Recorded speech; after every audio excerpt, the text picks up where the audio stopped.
welcome home. Welcome home. This is North American Scum, and today is our second double album extravaganza special. It's the season finale, part 1 of season 2's part 2 finale. Yeah. So this is the part 2 of the part 1 of the season finales, specifically the part 2nd season finale. So it's the part 1 of the part 2 season finale for season 2. I don't know. I'm actually kind of trying to break that down in my head. I know what you mean. Don't worry. But I think we have a lot more to talk about today. We have a lot. Well, at least I have a lot. Surprisingly enough, once again, I went way in over my head. Because we have 2 albums today, right? Yeah. My pick was John Mayer's Continuum. And your pick was Falling Into Place by Home. And we both kind of picked these artists' albums. We picked artists this time, to be frank. Yeah, that's more like it. That's what I was gonna say. The biggest thing about this one is that the least interesting thing about this podcast is gonna be the albums themselves. Yeah. Especially with my pick. I have done extensive research today in a way that I normally don't do in this podcast, but it's like we'll get to it when we get to the Mayer part of it, which I feel like we should talk about him second, because I just have an obsession with this guy, but we'll talk about that later. Do you want to start with Home, then? Yeah, we can start with Home. Home's Falling Into Place is their latest studio album. Home, famously known for composing the track P is Stored in the Balls, Daft Punk remix. And, which I had no idea was actually Home. He is Randy Goff, I think that's his name, Goffe. Once again, I'm probably pronouncing it wrong. No, that's right. It's chill, synthwave artist. That's literally all I could find about him. I tried to do extensive research as well on him, but I literally, for the life of me, I could not find a single thing that wasn't just like who he is and what he looks like. I couldn't find any live sets. I couldn't find anything else besides his albums on Spotify. Maybe I was looking in the wrong places, but yeah, this one is not going to have too much to talk about for me, if you can already tell. There's not a lot to talk about when it comes to Home. All you need to know is Home's influence on the synthwave genre, especially in the late 2010s, has been massive, and you have definitely heard. It's not been revolutionary, but the amount of popularity that all of his songs hold while being actually substantially good tracks on their own is notable enough to me to have an episode on him. Just because every single Home record is solid as hell, and it's probably my favorite synthwave that I've heard to this point. It's so far, I mean, like, I'm not sure how I feel about I don't know. When did this album come out? Because this one was 2018. It's 2018? I don't know how influential he may have been or may have not been on that synthwave or chillwave genre, right? Whatnot. I guess I didn't. That was 2016, I lied. It doesn't matter. Still, for me, synthwave and chillwave, and I know I know Matt's gonna hate this because I always talk about it, where it's like I hear your tone of voice and I'm already mad. Where it's one of those genres where like it's been done to death. So any of it I hear, I'm kind of just tired of already. I'm just like, it has to be interesting, and even, but I mean, I still am entertained by it for the most part in terms of this album at least, and Home in general. Most of his stuff, I do like it as background. And that's the thing about the genre, is that's what it's built for. Right, and I think that's maybe so why that I can't criticize it for that, because it's doing its job perfectly. Yeah, I hate to say that, like, I don't think I want to necessarily criticize it as much as that's just the thing I have with synthwave or chillwave or just that instrumental music that's mostly designed to be like this. And I mean, we can get into it. Like, the production is relatively standard for what this is. It doesn't do anything absolutely bonkers, but it's polished to be, it's pretty much flawless. Yeah. And just so enjoyable as like simple chillwave music that mostly sits in the background. The thing that does make it stand out for me a little bit, though, is while it is still this genre meant to be like kind of just like you just hang out while this is playing. Yeah. So many of the tracks on this record have catchy enough like main melodic ideas and motifs that they still get stuck in my mind. Like, you've got a lot of earworms on this even though this is like a chillwave record. I like it. I like it for that reason. For me, I have to disagree. I mean, at least in terms of my experience with it, 100% frank with you, I can't tell most of these songs apart when looking at the track list. I don't really remember many of the melodies. There are a few things that I remember, a few songs and moments that I do remember, but I don't know. Like Bright Lights in Silent Rooms when you're hearing the two Spider-Men beating each other's cheeks as the intro. I do remember that, now that you mention it, even as a joke. I do remember that. But it's only when you, like, play it to me that I'm like, yeah, it's this one, or yeah, it's that one. But even then, it's not, like, 100% stuck in my mind. It's probably because I've heard the album maybe at least, like, 2 or 3 times already, and I'm like, yeah, that one's that one. It's just based on short-term memory, right? Mm-hmm. There are a few songs that I do really like here, at least that I probably may or may not come back to. But I also want to get back to something with you on that, because that might actually this might piss you off later, but we can talk about it once we get a little farther in. Uh-oh. Maybe. I don't know. I mean, you mentioned something about it on the last episode. Either way, lyrics and vocals, there are none, so we don't have to talk about it. I don't know what you're like talking about. Some of the fucking poetry on this record made me cry, dude. Oh, I love when he said... Yeah, my favorite part was... yeah, there's no vocals on here. There's no lyrics. And even the song titles, they don't necessarily, like... They're not implying as much as maybe an instrumental record would. I mean, it could. It doesn't really do that for me, though. It's just like, it says billiards. Am I supposed to imagine myself playing billiards? No, not really. It's just a song. No. It's just titled Billiards. It's yeah, cool. I will be honest.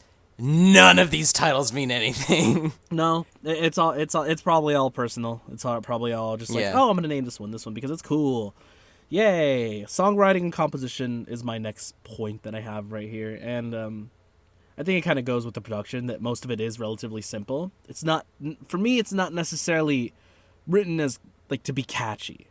Like, for me, like I said, it was hard for me to remember anything that was, like, a melodic line or something on here that was, like, instantly stuck in my head or something like that. That's so weird, because I have the exact opposite. Most of these tracks, I look at them like, Head First, I know exactly what that sounds like. Night Swim, I know exactly what that sounds like. This Will Pass, I know exactly what that sounds like. And then Puzzle, I know exactly what that sounds like. Those are like the few, like those first 3 that you mentioned are the few that I do remember. I mentioned those 4 were like split up among the track list. The first 2. The first 2 I remember. Not. Okay. But still, I mean, I think that I mean, I'm saying that like it's a horribly negative thing. We're talking about synthwave, right? It is very enjoyable. It is well written for what it does. It's almost, to me, it's almost, I call it flawless. But yeah, the connotation you know I mean? that brings. No, I see, because I agree with that in like the denotation, not the connotation, because like it's like very polished. It's like when that episode of SpongeBob when they go into the future and everything is like painted chrome. That's what these songs feel like. But like, it's just it's immediately like nice to listen to the ears.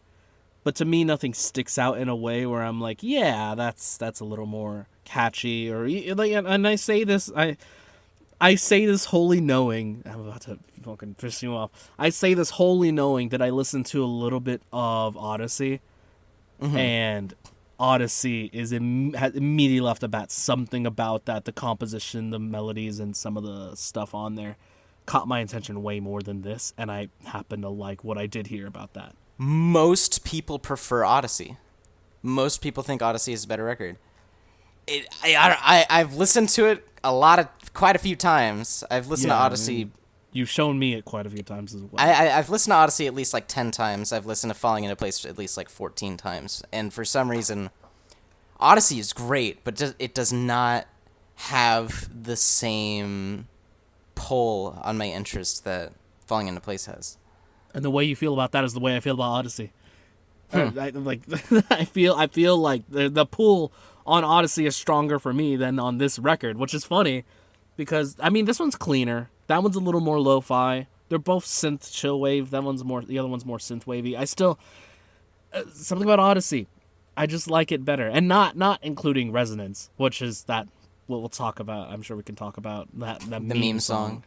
Yeah, I did. Apparently, it was bigger than I thought it was because the Yeah. only thing I remember it from was I hate Count Dooku and his shit bike, which is a Yeah. video that I Well, absolutely okay, love. Resonance is a lot bigger than just that, but yeah. I know that's what I figured. I didn't realize how big it was, but still.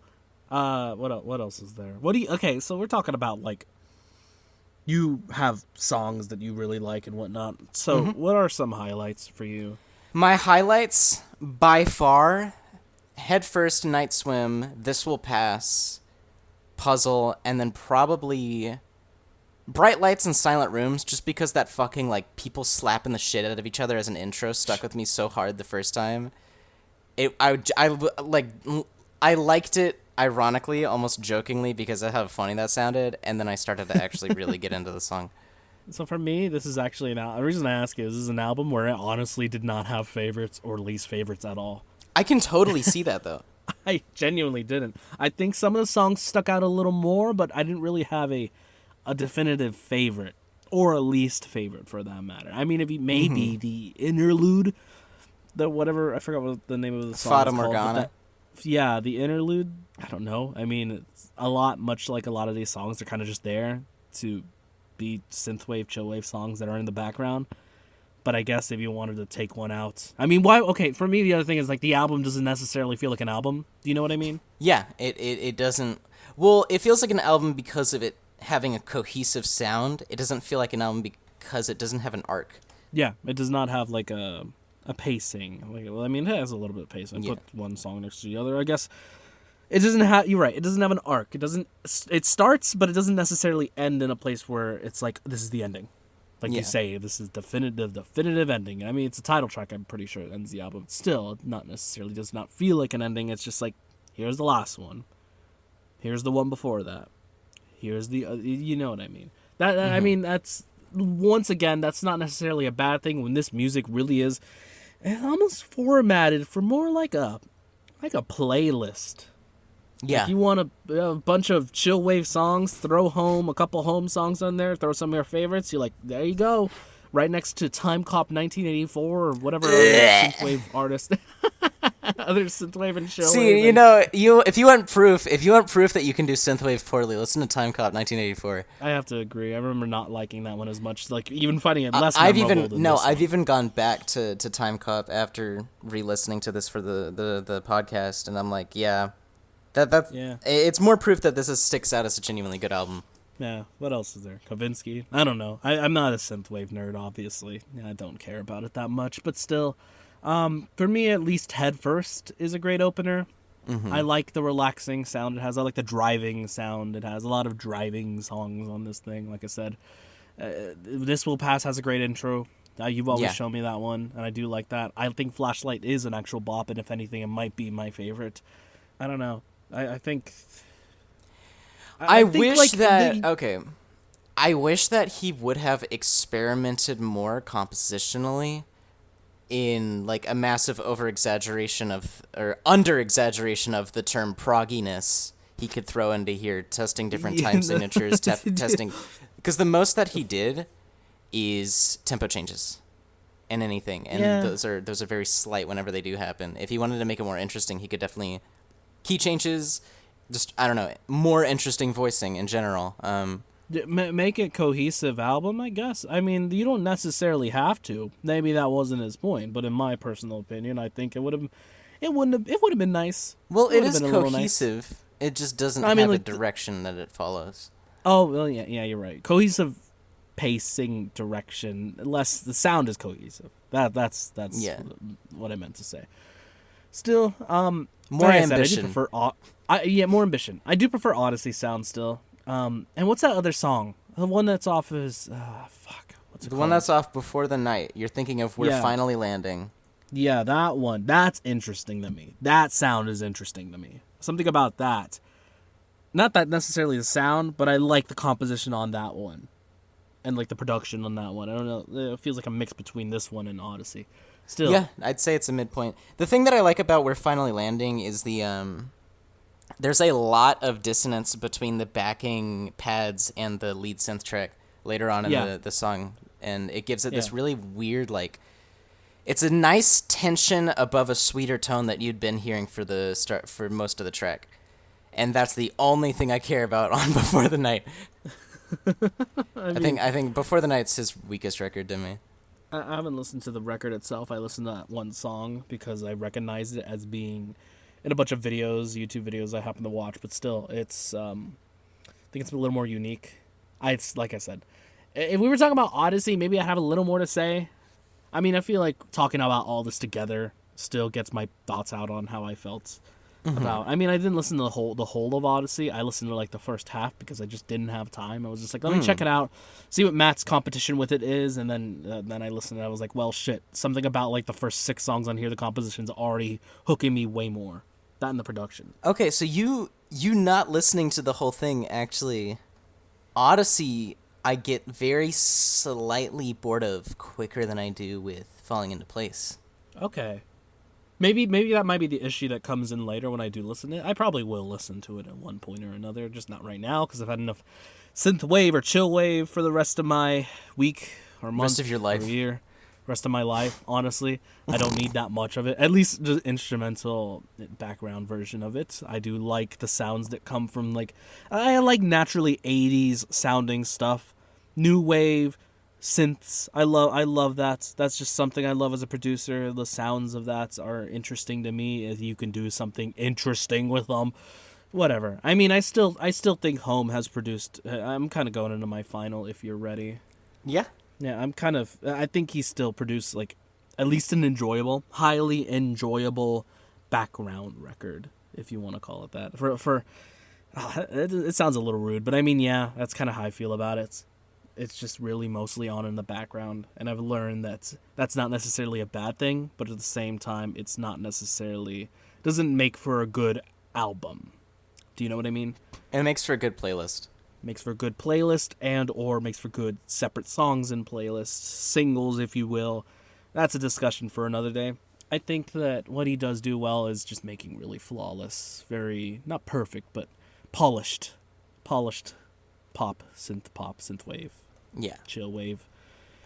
Yeah, that's my thing. I have to say 6 out of 10? 5 out of 10? One of those two. You pick for me. I mean, my gut instinct, if I'm just going from the pure enjoyability that I get from this record, it's an 8. But Really? Okay. oh yeah, no, I get a lot of enjoyment out of this record. It's endlessly re-listenable to me. But for an official scoring, an official metric to quote me on and put under my little plaque that you have in your office, you can quote me as saying that this gets a better than Blurry Face out of 10. That's good. That as long as it's better than Blurry Face. Anything is better than Blurry Face. Okay. You want to move on then? I know you do. I know I want to move on.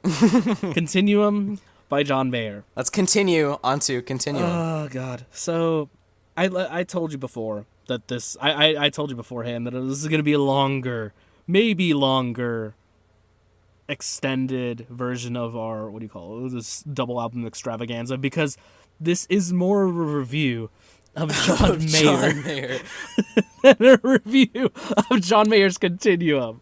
And this isn't Matt's corner now. This is your corner. This is Drew's corner. This is Drew's corner.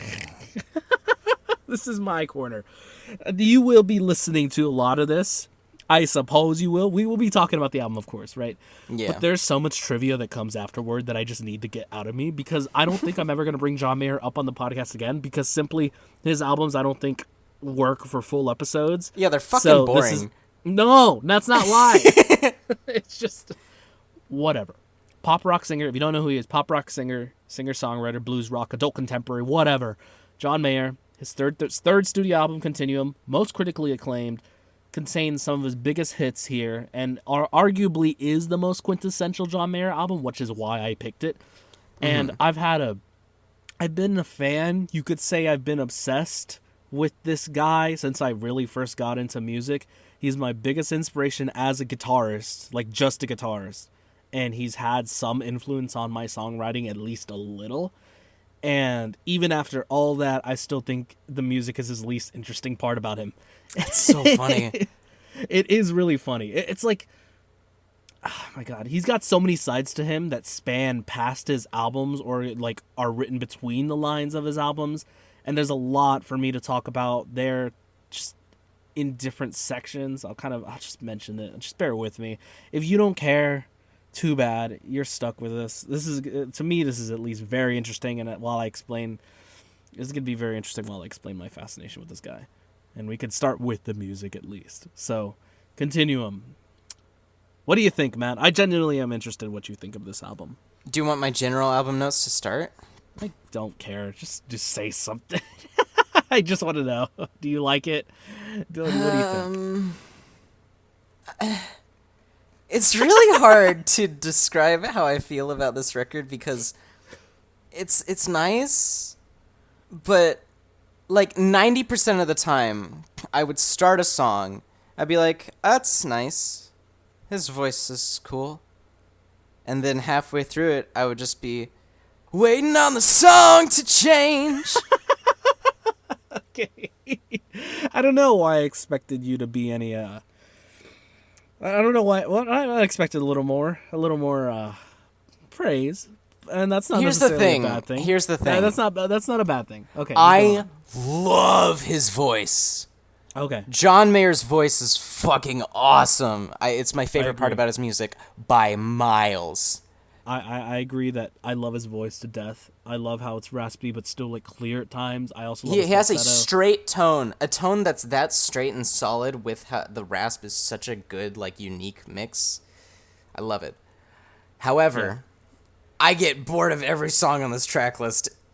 Mostly every song in this track list at about like the 60% mark. Wow. I don't know. I have to agree that it's not the most interesting thing. It's not the most, I guess, entertaining thing. I've always gotten more from John Mayer's guitar playing, and I guess the soul of it all, and I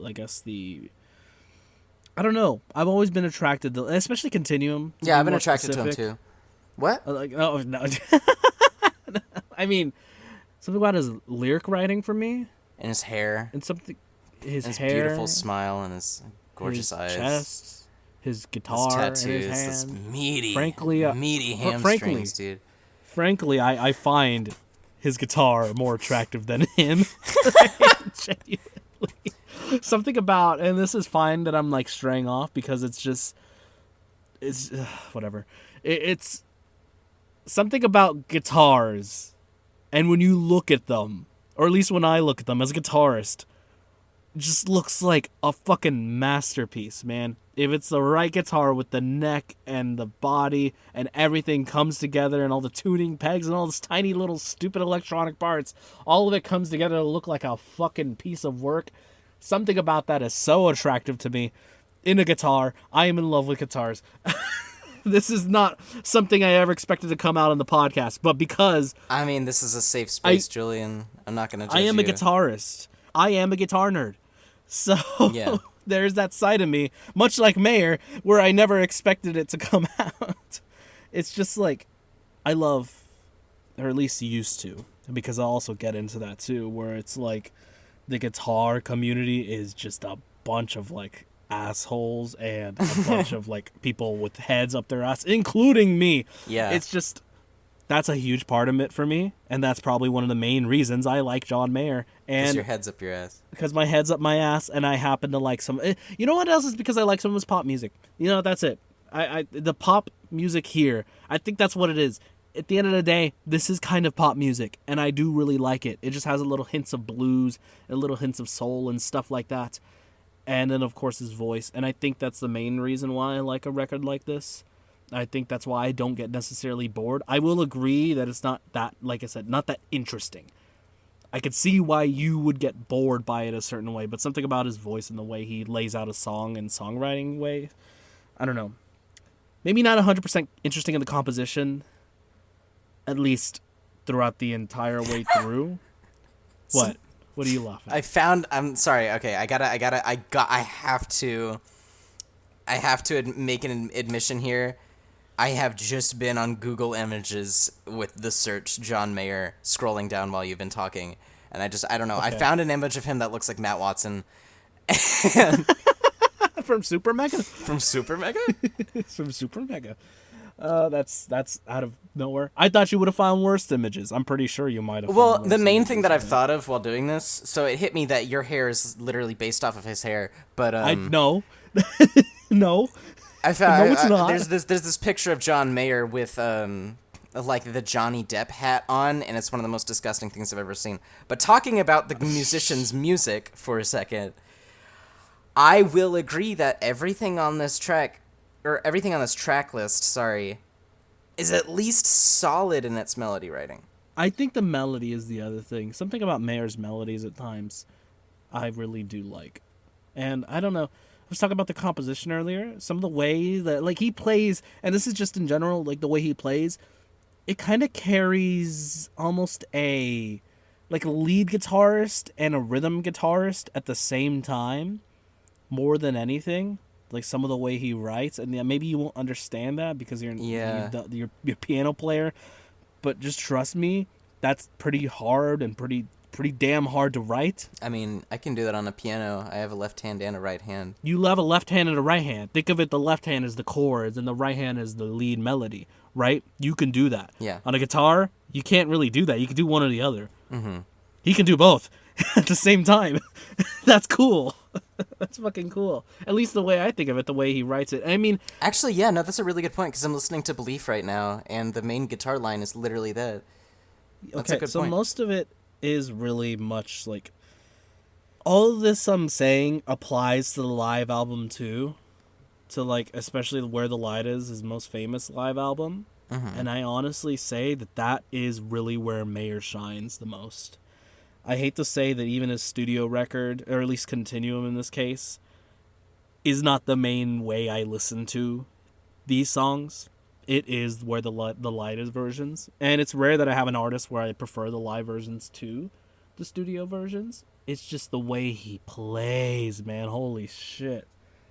Besides, of course, being a great songwriter to me, and being a great someone who composes music well, he is a damn good guitarist. He is really, that's where you see his skills come to life, and that's what a lot of people know him for. That's why there's a bunch of guitar nerds who are obsessed with this guy. He's badass on this record, some of the solos, but damn, that man is on another level while playing live. I've seen him live twice, and if you want an example of the skill he's on, watch that performance of Neon on acoustic, or the live version of I Don't Need No Doctor, or even like his set with John Mayer Trio, which I'm sure I'll mention later. Now, I want to find my version, my John Mayer. Because, like, for pianists, because there's, like, if I was a bassist, I'd have Commander Meouch. But, like, I haven't seen a pianist where, like, the music is, like, okay, it's alright, it's not crazy, it's not hooking me, but the actual playing is so fucking bonkers that I'm like, holy shit, I love them. I know they're out there. They've got to be out there. I just have not came across them yet. For a second, I thought you meant like the John Mayer version that is for you, because to be fair, he has done a lot of sounds on his albums, but I'm not sure if you'll find fucking Born and Raised as interesting as Oh, Continuum. no. That's not what I was saying. Especially not. I don't think so. Maybe the more poppier stuff, and I mean directly poppier stuff. Continuum is more bluesy, soulful. Yeah, I don't think I'm Maybe- going to like anything Like poppier you've heard by him. you've heard New Lights. You've heard New Light. Yeah, I've heard Last Train Home by Pat Metheny. You've heard Last Train. Yes. Okay, maybe not. Still, maybe that would spark your interest a little more. It does spark mine nowadays. Back then, Continuum was my favorite Mayer record. Right now, as much as I joke about it on this podcast, the John Mayer folk is almost like kind of stupid and funny. I think Born and Raised is still a highlight for me, probably because of more nostalgia than anything. But I do like that record at least enough to give it a 7. But that's the thing, I give this one a 7 as well. So, well, I mean, I'm jumping ahead, but honestly. Yeah, I mean, okay. We I'm can not do going our to final thoughts yet. Oh, okay, I was going to But say. Because, I mean, like, I'm kind of just rambling at this point. This- I'm not necessarily really trying to keep this one cohesive. that's what these double features really should be, is just, here's a section to ramble about this album/artist, here's a section to ramble about this album/artist. Well, I mean, I still want to know, like, what your favorites are. My favorites on this track list. Okay. Easily. Or least favorites. Easily. Oh, least favorites? Oh, both. Okay. I don't really have a least favorite. Okay, that's not bad. I was like gearing up to just release a massive F-bomb for one song, but I can't really think of one that deserves it. I think I don't like Stop This Train that much. Okay, interesting. But favorite track easily is Vultures. That's the only one on the track list that was good enough for me to put it on my personal playlist. Good. I like Vultures. I like Vultures a lot. Belief is up there for me. Belief has always been the guitar. Belief is really good, and it's kind of concerning that there's so few plays of Belief on Spotify. For some reason, it's one of the lower tracks. Bold as Love is the lowest, but Belief is one of the lower tracks, and it's weird to me because it's really fucking solid. Waiting on the World to Change is really nice. It's really well made to improv vocals over, and I enjoy it for that reason. Same thing with Gravity. I think. Well, I mean, first of all, I think Gravity is still a great song. It is a little bit slower, but I do like it, and it is one of his more popular songs. But I like I said, the soul of it. I rarely say that, but the soul of it. Waiting on the World to Change, maybe not a least favorite. Maybe the least favorite of the hits. I don't know. Just personal favorites don't never have been Waiting on the World to Change. While some of these others have. In Repair grew on me this go around. I don't mind his cover of Bold as Love by Jimi Hendrix. I don't really mind it. I think both versions are great. I think both versions are great live. Least favorite, maybe Dreaming with a Broken Heart. I don't know. Never really caught my attention. I do need to clarify the reason that I like Waiting on the World to Change is because it's so fucking simple that I usually just end up singing. I'll just make up like some fucking verse over it while it's playing. It's a cute pop song, and that's what I'm saying, man. It's kind of like cute pop songs, man. That's all they really are. And I hate to put John Mayer on that. I like hearing John Mayer call me a bitch and Slow Dancing in a Burning Room. I do like Slow Dancing in a Burning Room, and I also do. You'll be a bitch when you can, or whatever the fuck the line is. I've always liked that one live more than I like it in person. I like it live more than I like it live. Oh, I mean, I have seen in person. Wait, what? I've seen that song shit. twice in person. Yeah. I didn't even talk about the live performances. Honestly, I'm just gonna move on to the random John Mayer trivia section. So if you don't give a shit, move the fuck on. Okay, let's do our final notes for this album, and then we can move on to the Jew corner. The Jew corner. Jesus Christ. That's your nickname. Final notes. Continue. I've had that nickname in high school forever, and I'm tired of it. So, final thoughts. John Mayer's Continuum is it's a fine pop record, honestly. I hate to say that it's much.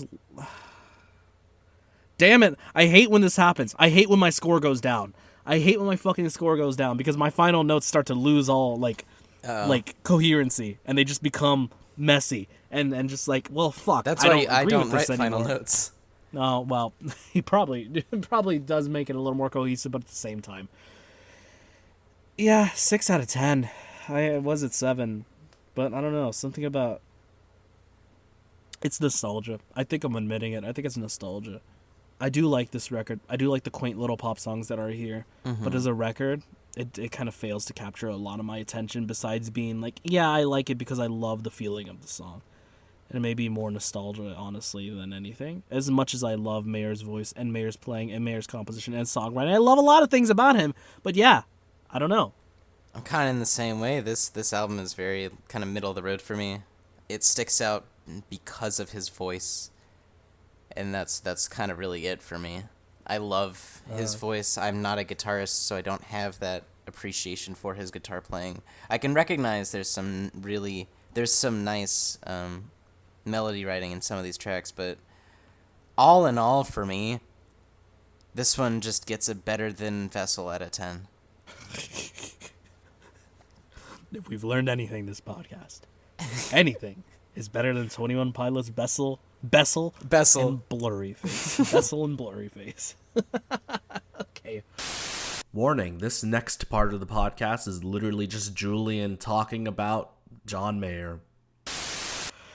So I just wrote down a bunch of shit that I fucking Just rapid fire it off. I'm gonna be honest. You need to like fucking like you should be pointing a John Mayer branded AK-47 at my chest and do not take it off of full auto. So fucking John Mayer Trio, I think we may have talked about in the past. I may have mentioned it to you before Continuum. He did form a second band with drummer Steve Jordan and bassist Pino Palladino. And together I knew you would laugh at that. Together they are John Mayer Trio.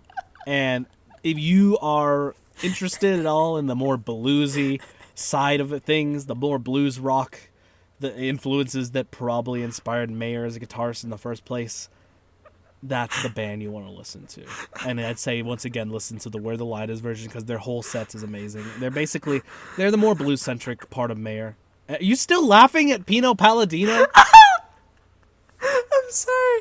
I'm trying to hold it in and it's making me cry. Why would you name your kid Pino? It rhymes. I'm so entertained at how entertained you are at this. You good? You done? Go on. Continue. Whatever. What was I saying? Basically, John Mayer Trio is worth at least a look if you care at all about his guitar stuff, but don't care about his pop music. Basically, it's the avid guitarist excuse to like John Mayer's music without actually liking John Mayer's music, because it's not the poppy shit that they didn't want to hear from Mayer.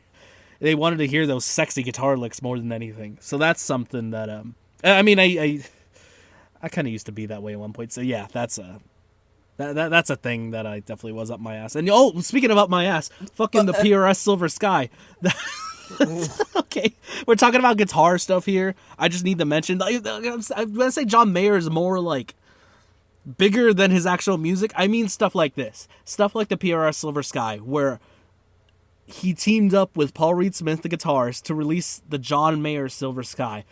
A guitar that is, I'd say, quoting him, the idealized version of a vintage single coil guitar, end quote, that takes cues from the modern, that of which guitarists aren't really always open to.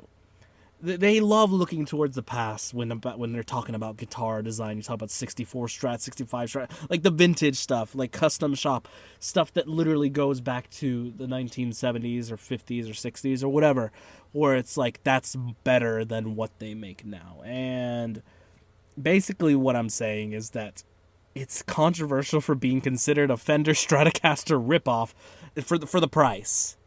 And this controversy is like 3 years old at this point.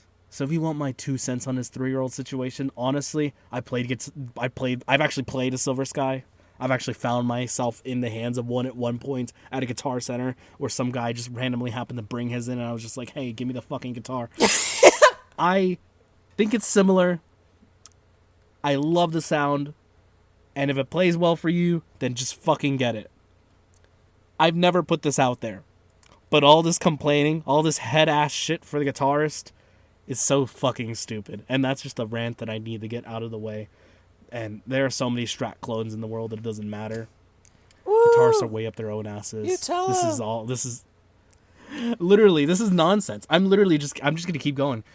He tours with the Grateful Dead right now. He fucking tours with the Grateful Dead right now, as they are known, Dead and Company. Well, I he's also an aspiring comedian. What? He's an aspiring No, comedian. I don't want him to do stand-up. No, that's the darkest timeline. Well, he already did stand-up once, and apparently no one laughed at it. Yeah, like that was good. the thing that happened. He likes comedy. That's like the one thing that he wants to do, but he can't do. Like he just doesn't do because he just doesn't have it. And he's talked about it before. I personally think his humor and personality, especially, are underrated in terms of funniness and enjoyability to be around. I've always been obsessed with like the stuff he does, like on Instagram, and like Instagram Live. He like specifically like he used to host a makeshift Instagram Live show about random topics. He would play live music. He would converse with other guests such as Charlie Puth, Phineas, Halsey, Thundercat, just random fucking artists and people. And then it's called Current Mood, and it just happens every Sunday for a while. In 2018 and 2019, he would just do it. is literally like his own talk show host. I'm telling you, his personality out there is like so. It just so not detached from the music, but it's a personality. Sorry, it's weird that he has his own thing. I'm sorry, And then I need to stop you. Who is Charlie Puth? Because I just looked him up, and I feel like he's gonna hurt me. he is an holy shit. That's what he looks like.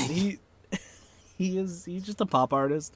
He's a pop artist that I don't want to talk about because I don't like his music that much. Yeah, I kind of got that vibe too. Yeah, whatever. He's a close friend with comedian Dave Chappelle when we're talking about his comedy stuff, and both have toured as a comedy and a music duo, as well as him appearing on the Dave Chappelle show many times. I'm pretty sure. He is infamous for dating many celebrities, including but not limited to Jennifer Love Hewitt, Jennifer Aniston, Jessica Simpson, Taylor Swift, and Katy Perry. Oh. A lot of J's and Taylor Swift and Katy Perry. I mean, dating Taylor Swift really does not mean anything. I guess it does not. I'm pretty sure that the list of people jokey Taylor Swift has dated is like 10 times that size. I You're going based off the knowledge that you know of fucking like 2013, 2012 Taylor Swift, where I was like, oh, she dates boys. She dates a lot of boys. And Taylor Swift hasn't changed since 2012, so... That is a wholly incorrect statement. I'm going to kill you. Anyway, I wish I could have seen your face when I said that, but go on. Talking about controversies, he was in tabloid life for a while after his fourth album, including an interview with Playboy, where completely out of context, not representative of anything that he is now, and I'm going to get butchered for bringing this up because I feel like no one would ever want me to again. Quote, "My dick is sort of like a white supremacist." End quote. But you need... That is a statement that needs context. And the surrounding context, as far as I did my research, is not any better. I'm telling you, it's like he was talking about something about how he feels about dating black women or something like that, and I'm telling you, oh God, it made it worse. None of it's flat. I'm telling you, you don't want to know. Just take. God, no, I'm searching up this whole quote, dude. As a disclaimer, this is part of a life that when he was like just arrogant and lost in himself. The record "Born and Raised" is almost a response to those days. His self-isolation that he did. Oh no, Mayor! Oh God! No! Oh no! You want to read it? I'm reading the whole thing right now. Yeah. Oh no!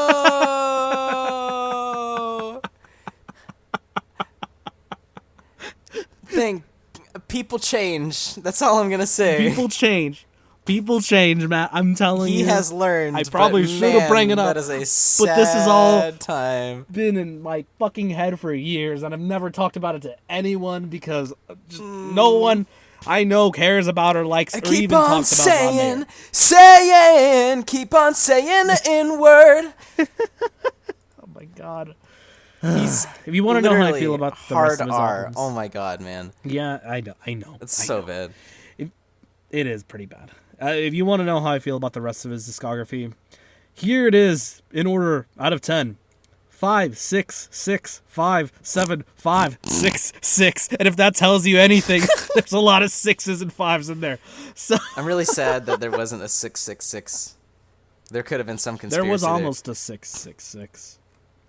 I think so. Which one am I looking at? 5. Well, no.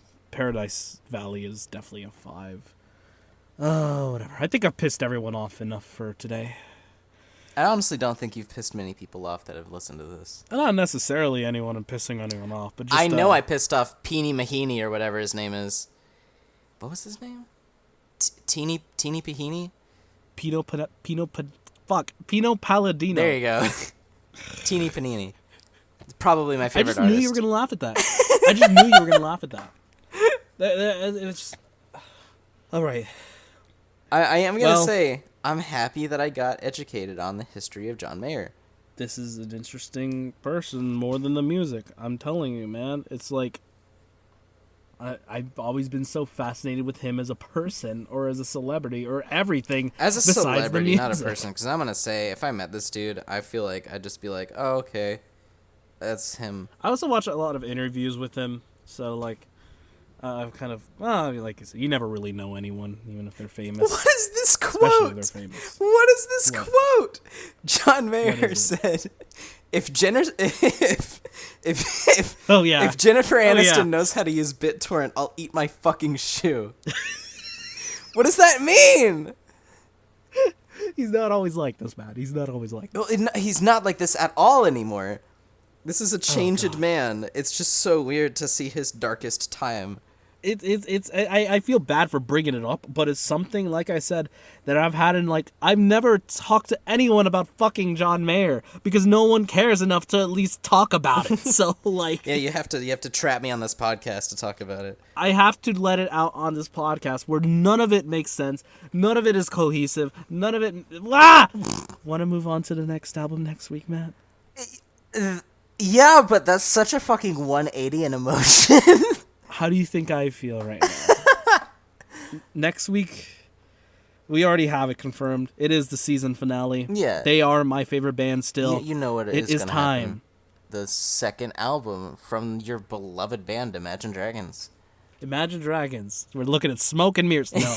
We're looking at I Like It When You Sleep, For You Are So Beautiful, Yet So Unaware of It, by the 1975. Gross! Okay, so before anything, this is the worst title of any album I've ever listened to in my entire life, and that is going to be my starting thoughts. Let's go. Alrighty then. I'm fine with that. We have a lot to talk about. Like I said, this is my favorite band. It's surprising that it's my favorite band. I don't want to hear it from any of y'all. We'll talk about it.